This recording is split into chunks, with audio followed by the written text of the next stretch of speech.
CBN Madrugada. Apresentação: Andréa Ferreira. Cair no descontrole financeiro durante as festas de fim de ano é um risco sempre, principalmente com a chegada aí de janeiro, com o pagamento das matrículas escolares, do IPVA, do IPTU, quer dizer, são vários impostos a pagar em janeiro. Para falar sobre esse assunto, eu converso com a educadora financeira Cíntia Sena. Cíntia, bom dia para você. Muito obrigada aqui pela participação. Bom dia, obrigada, Andréa. É verdade, né? Começo de ano já está aí na porta e, como sempre, todo ano, janeiro é o mês que vem carregado de contas a pagar. Se alguns tivessem feito aí a lição de casa em relação ao nosso querido 13º, já ameniza um pouquinho essa questão dessas contas, né? O que a gente recomenda geralmente é as pessoas, se divirta aí no ano novo, nesse finalzinho, Natal ainda com a família, mas dê um pouquinho de atenção, não só lá nas contas, mas nesse comportamento, nos hábitos que tem do dia a dia, os gastos, começar a se observar naquilo que gasta e quanto realmente é necessário ou não aqueles itens. Isso vai fazer um pouco já de diferença para a gente começar o ano com o pé direito, com mais consciência e mais tranquilidade. Pois é, mas muita gente, né, busca quitar as contas de uma forma própria e aí muitos também recorrem a empréstimos como uma saída, né, para começar o janeiro no azul. Eu queria que você falasse sobre isso. Quem perdeu o controle, por exemplo, não usou a segunda parcela do 13º para quitar dívidas e optou por comprar o presente de Natal, para caprichar na ceia de Natal e de fim de ano. E aí, o que fazer? Certo, correto. O primeiro momento que a gente fala é conhecer essas dívidas. Infelizmente, as pessoas não têm o hábito de conhecer o que tem para pagar, o que tem de compromissos. Então, muitas vezes elas pensam que recorrer ao empréstimo será a solução. Então, antes de tomar qualquer atitude, até desse ponto de um empréstimo, viu que gastou demais, quis agradar, mas não estava com aquelas condições quanto deveria, fazer um diagnóstico, analisar a situação, verificar exatamente tudo que tem que pagar, tudo que vem. Já nesse começo de ano, aproveitar, principalmente se tiver algumas contas que dê para renegociar o prazo. Então, principalmente que a gente tem IPVA, IPTU, tem aquela condição de pagar à vista, mas pode ser que para a situação dessa pessoa, nesse momento, não compense. Ela parcele pelo número máximo de vezes que for possível, porque esses juros aí vai ser bem menor do que o empréstimo e ela vai ter tempo para analisar, para se reorganizar. Para chegar ao ponto de empréstimo, tem que ter total certeza e garantias de que aquele valor que vai ser utilizado realmente vai sanar o todo que você precisa ou somente uma parte, para que não fique ainda mais um pedaço para essa reorganização. Então, o que a gente fala e recomenda é junta a família, coloque ali no papel, que seja num caderno ou quem tem habilidades aí no Excel, senta e organiza tudo que tem. E é o que a gente fala de traçar um plano de ação. Quais contas que eu dou prioridades, quais que eu consigo postergar um pouco, quais eu posso falar com o credor e falar, olha, eu estou passando por essa situação, eu vou me resolver, mas me dá um pouquinho mais de prazo, não tem problema nenhum. É só questão de alinhar. Fazendo este alinhamento, é muito mais fácil quando a gente enxerga a situação do que a gente ir tampando aí, tentando recorrer somente com o empréstimo. E em relação ao IPVA, muita gente fica na dúvida, a compra do material escolar. Quanto mais cedo, no caso do material escolar, comprar é melhor? Porque muita gente deixa para janeiro, né? Para comprar o material ali da lista fornecida pela escola. Em relação ao IPVA, que em muitos estados já foi divulgado o calendário, alguns bancos já aceitam, né, o pagamento. Olha, vamos lá. Quanto aos impostos, principalmente IPVA, IPTU vem um pouquinho mais para frente, antes de decidir se eu pago à vista, se eu parcelo, o que eu faço, eu tenho que analisar quanto que eu tenho de recursos financeiros naquele momento. Então, para algumas pessoas, pagar à vista vai compensar, sim, o desconto que é dado, 5%, 3%. Não importa, nesse caso, até se a gente for comparar, se eu fosse investir, eu não teria esse retorno a curto prazo tão efetivo. Porém, se eu tenho esse único dinheiro com essa finalidade de pagar o imposto e não tenho mais nenhuma outra reserva, é preferível eu parcelar ele, que seja em 3 vezes, para que eu use esse recurso, fique comigo como que a gente chama de proteção, para que porventura eu tiver alguma outra necessidade, eu tenha de onde tirar e não precise me endividar porque eu paguei uma conta à vista. Mas fora isso, eu tenho esse recurso e além disso eu tenho outro, aí compensa sim para pagar à vista para ter o benefício do desconto. Quanto ao material escolar, o recomendado é tentar comprar assim antes da época de pico aí que seria janeiro, porque a procura vai estar maior das famílias, vai ter muito mais o que a gente fala, para você tentar ofertas, desconto, então vai estar aquela muvuca. Então, quanto antes você se programar, se planejar, o que você pode fazer, não necessariamente, às vezes, comprar todo o material de uma vez num lugar só, é ir pesquisando, leva a lista para um local, vê em outro, compara preços e, além de tudo, se não separou, pegar o material que já foi utilizado durante o ano, o que dá para se reaproveitar, o que dá para fazer troca, buscar com os colegas, vizinhos ou até quem estudou no ano que a pessoa vai para trocar material. Com isso, você já faz essa economia e só compra o que realmente é necessário. Para quem normalmente se atrapalha com as contas, né, com as finanças, qual o primeiro passo para planejar os gastos e evitar esse endividamento? Perfeito. O que a gente geralmente recomenda? Que para que a pessoa consiga ter esse controle, a gente fala tentar separar aí por caixinhas. Assim que receber o salário, ela pegar esse valor, o primeiro destino, ela começar a traçar um objetivo, que a gente chama de sonho. Que sem sonhos, nós não nos movemos, não tem aquela motivação.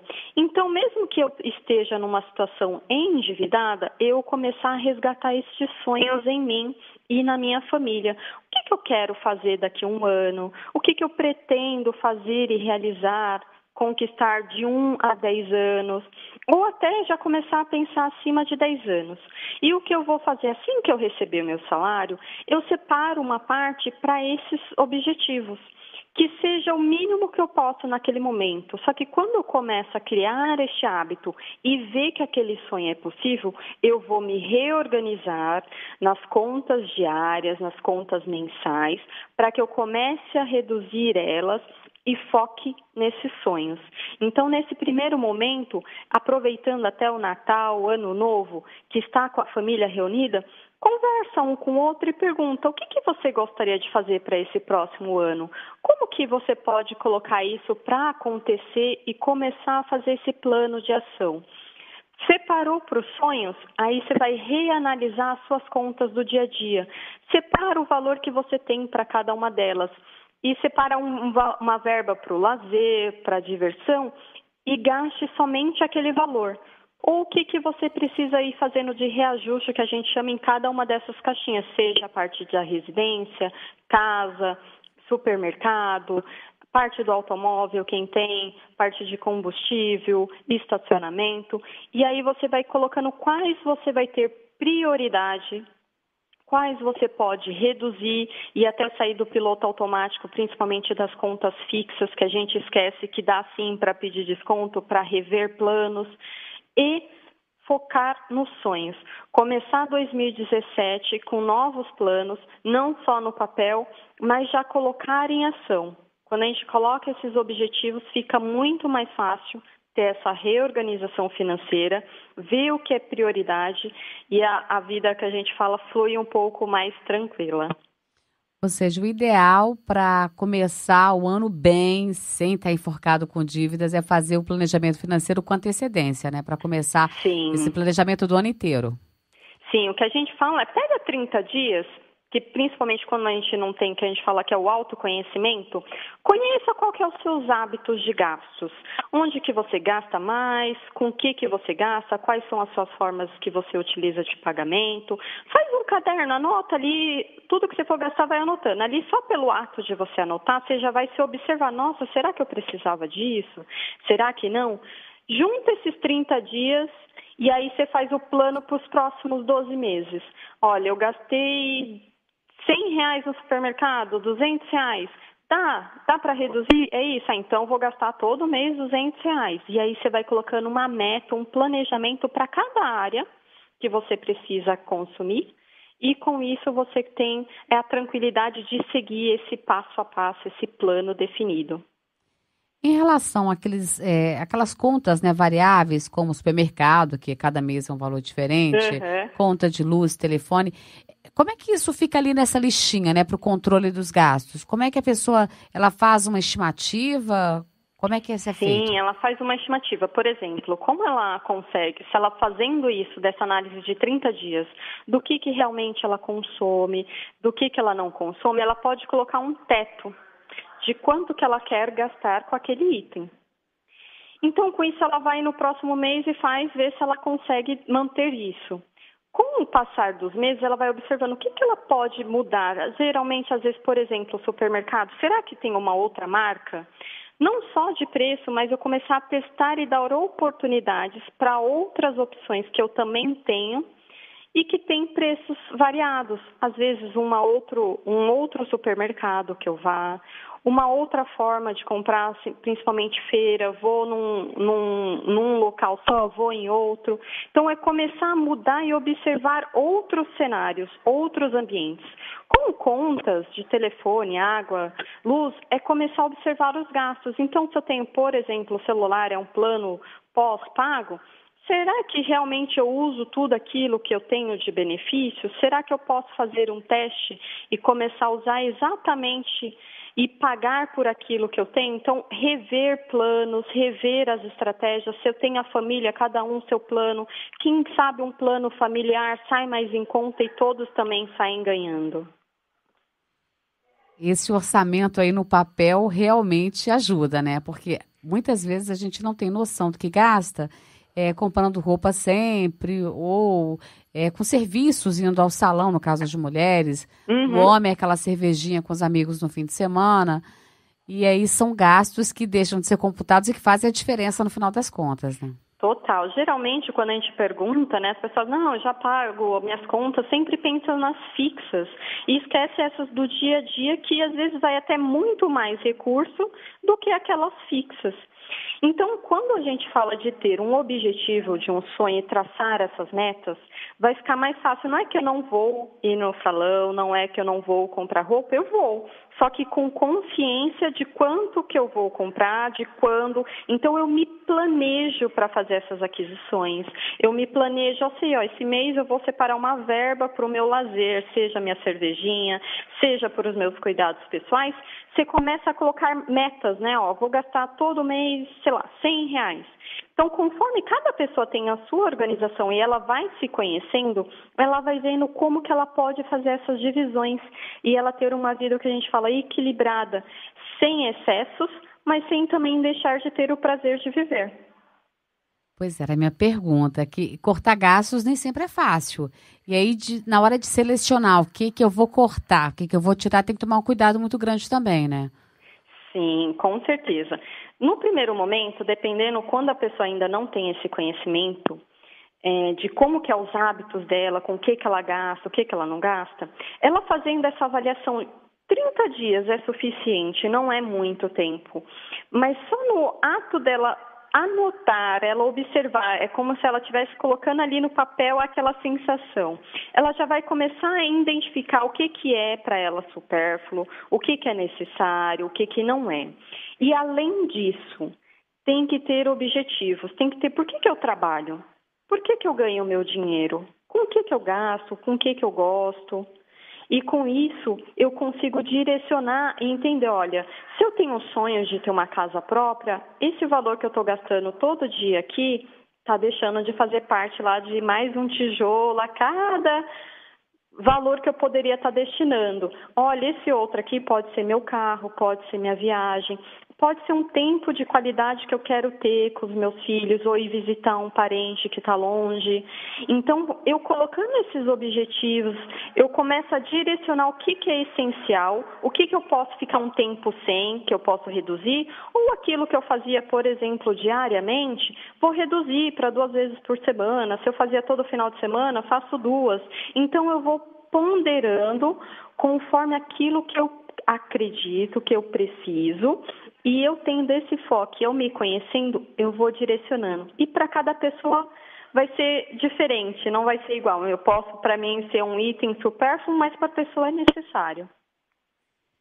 Agora, o acúmulo de parcelas no cartão de crédito pode levar mesmo ao descontrole financeiro, que muitas vezes a pessoa quer comprar uma televisão, vamos dar um exemplo, né? E aí parcela em 10 vezes. E aquela parcela ficou pequena, mas ela acaba não fazendo lá contas, não lembra que tem outras parcelas para pagar no cartão de crédito. É o mais comum, é o que geralmente leva ao descontrole? Olha, infelizmente, hoje os índices de inadimplência, o campeão é em relação a cartão de crédito. Até mais do que financiamentos, casa, carro. O que a gente vê é que é uma ferramenta boa, porém é uma das campeãs aí de inadimplência, principalmente porque ela não te dá o sentimento ali de que você está realmente gastando um dinheiro.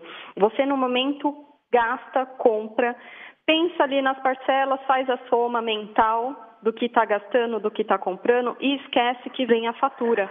E quando vem a fatura, muitas vezes, se você não planejou quanto pagar, acaba destinando para parcelar ainda mais essa fatura. O ideal, principalmente se eu não tenho hábito, se eu não fui educada a utilizar esta ferramenta, que ela é boa, mas eu tenho que me conhecer, eu tenho que saber utilizar. Primeiro é colocar uma meta de gasto. Chegou naquele valor, deixa o cartão em casa. Se eu não tenho, mesmo assim com essa meta, começar a voltar a ter o hábito de usar o dinheiro e só sair exatamente com aquele valor que você precisa e se planejou para gastar.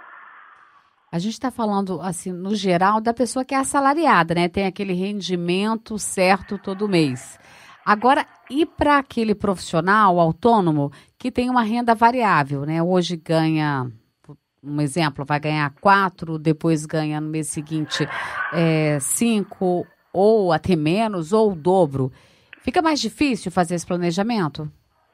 Olha, eu diria que tem os dois lados. Quem tem o ganho fixo, ele já sabe quanto que ele vai receber. Então, de uma certa forma, ele não nem pensa que vai receber mais ou que vai receber menos. Quem tem um ganho variável, eu diria que ele também tem uma vantagem, porque pode ser que meses ele ganhe mais do que se ele ganhasse um fixo, como tem a desvantagem de meses, ficar sem receber o mínimo possível. Para essa pessoa, ela precisa ter um controle, uma organização um pouco maior. Porque ela começa a colocar assim, vou destinar uma meta, um valor de gasto mensal. E nos meses que eu ganhar acima disso, eu começar a criar o hábito de poupar, reter, para os meses que eu não vou ter esse mesmo ganho. Então, para quem tem o ganho variável, ele tem que ter um pouquinho mais de atenção para que nos meses que tem um pico de ganho, ele não extrapole e pense que todos os meses vão ser iguais e faça todos os gastos naquele momento. Então, eu quero pegar o quê? Parte desses recursos, começar a destinar e separar quanto que é o meu gasto, qual que é o meu padrão mensal de gasto, minhas contas, vamos dizer ali, para ficar 0 a 0, se eu ganhar, eu pago tudo. E aí, o que vier acima disso, eu começar a fazer uma reserva para os meses que eu não tiver. Chega a ter uma reserva aí com o tempo, vai formando de 6 meses. E com isso ele vai tendo esse fôlego para conseguir não se endividar, não parcelar e estar ajustado. E a hora de negociação também, né? Para quem ainda não fez matrícula, há tempo de negociar com a escola. No caso de papelaria, compra de material escolar, não tem jeito, é pesquisar. É ver quem oferece o menor preço, né? Na compra de livros, o preço é tabelado, se eu não me engano, não tem jeito. Mas reduzir os custos também passa por aí, né? Fazer pesquisa, Sim, bater perna. Sempre. Olha, para a compra não só de material escolar, eu acho que para tudo na vida, primeiro a gente tem que saber exatamente o que a gente quer, o que a gente precisa, pesquisar diversas opções, tanto internet quanto meios físicos, dependendo do seu compra em volume, buscar por atacados, que está mais em conta. Se é no caso do material escolar, reúne alguns pais, vão para um centro de distribuição que sai mais em conta vocês comprarem, vai em quantidade, né, do que individual. Fazer essa pesquisa e o primordial, se eu tenho dinheiro, pedir desconto. Para que você tenha esse poder, você vai conseguir economizar muito mais. E se você não tem condições de pagar tudo no primeiro momento, parcela. Se possível, no maior número até de parcela, para você não ficar apertado nesse começo e ir pagando tranquilamente. Não adianta também querer fazer um número pequeno e esquecer das outras contas. Ou seja, sempre adotar uma postura preventiva, já imaginando o que vem pela frente aí para colocar na ponta do lápis os gastos, Sim. Receita. Com certeza. E o primordial é criar o hábito de poupar de tudo que recebe. Começar já, vamos pensar 2017, começa a reservar um pedacinho do que você ganha para você começar a criar esse hábito. Olha, eu posso sim realizar, eu posso conquistar e eu posso também, que a gente fala que é se pagar primeiro, para conquistar coisas maiores que dependam de recursos um pouco maior. Para a gente terminar, aquela dúvida que a gente já abordou aqui, que é a questão do pagamento à vista, né, de impostos como IPTU e IPVA, como você destacou, só vale a pena se o desconto não implicar aí no comprometimento da renda da família, né? Isso, com certeza. Não adianta também eu receber esse desconto à vista e eu não ter nenhum outro recurso para pagar minhas demais contas daquele mês. Então, eu vou acabar, nesse caso, precisando de recorrer a algum tipo de empréstimo ou qualquer outra coisa para sanar outras contas, sendo que eu tinha um recurso que eu quis me beneficiar única e exclusivamente pelo aquele desconto no momento. Nesse caso, não tem problema nenhum. Parcela, pelo menos você tem mais tempo para se reorganizar e organizar e pagar todas as contas, não só essa, como do mês que vem. Esse é um ótimo momento, né? Fim de ano é sempre um momento de reflexão, a gente acaba projetando, fazendo desejos para o ano que vem, para poder melhorar no que não foi tão bem. E aí é a hora certa para começar a mudar de atitude em relação às contas pessoais, né? Sim, é um momento ideal, é um momento que você está mais reflexivo, está aberto a se perceber o que você quer, fazer aqueles desejos de novo ano. E o que é legal faça os desejos, já coloca ação, transforme o 2017 para aquilo que você realmente quer. E a questão financeira, ter uma vida saudável financeira é importante, é primordial e depende de cada um fazer a sua parte. Sonhe e realize. Muitíssimo obrigada, tá? Pela ajuda e pelas dicas valiosas aí para a gente conseguir organizar as contas, começar 2017 no azul, que é importante. Muito obrigada, um Feliz Natal para você. Obrigada igualmente a todos, sempre à disposição. Eu conversei com a educadora financeira Cíntia Sena.